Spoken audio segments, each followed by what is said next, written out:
आजाद भारत में अंग्रेजों की जीत का जश्न क्यों? आखिर दलित बहुजन भीमा कोरेगांव के युद्ध में अंग्रेजी सेना की जीत का जश्न क्यों मनाते हैं? ऐसे सवालों के जरिए मनुवादी मीडिया और ब्राह्मणवादी मानसिकता के लोग भीमा कोरेगांव की ऐतिहासिक लड़ाई को अंग्रेजों की लड़ाई साबित करने की साजिश कर रहे हैं। वो पूछ रहे हैं कि 204 साल पहले अंग्रेजों की जीत का जश्न मनाकर दलित देश विरोधी काम क्यों कर रहे हैं।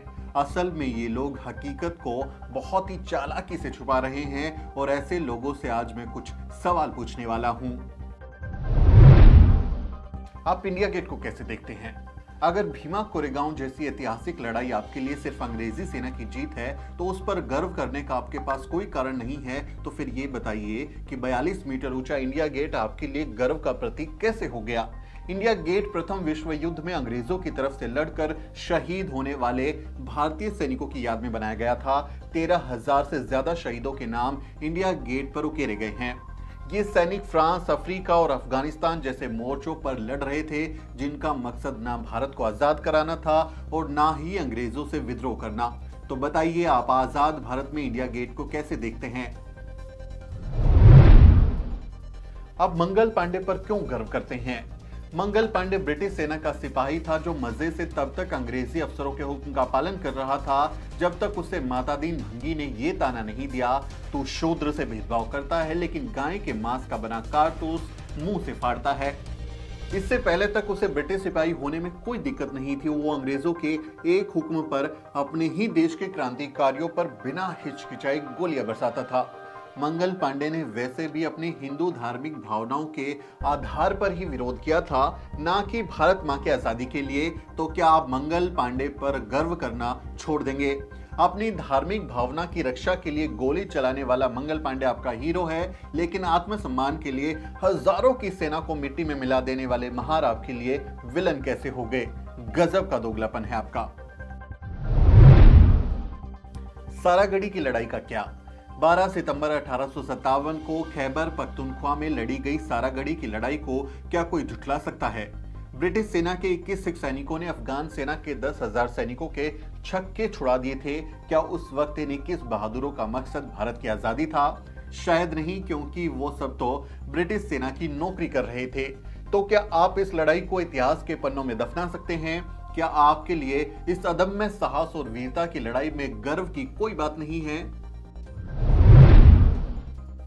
आप हाइफा युद्ध को कैसे देखते हैं?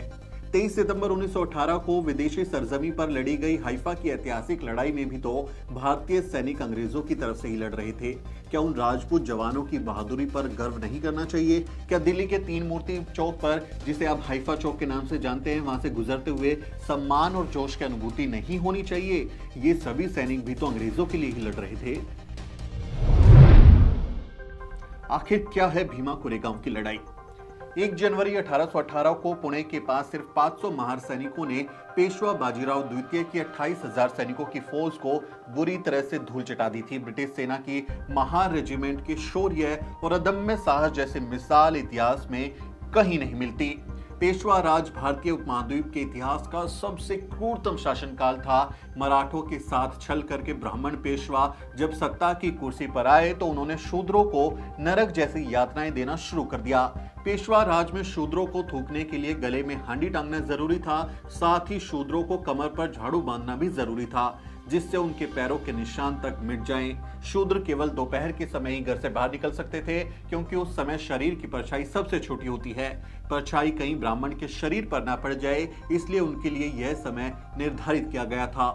शूद्रों को पैरों में घुंघरू या घंटी बांधनी जरूरी थी, ताकि उसकी आवाज सुनकर ब्राह्मण दूर से ही अलर्ट हो जाए और अपवित्र होने से बच जाए। ऐसे समय में जब पेशवाओं ने दलितों पर अत्यंत अमानवीय अत्याचार किए, उनका हर तरह से शोषण किया, तब उन्हें ब्रिटिश सेना में शामिल होने का मौका मिला।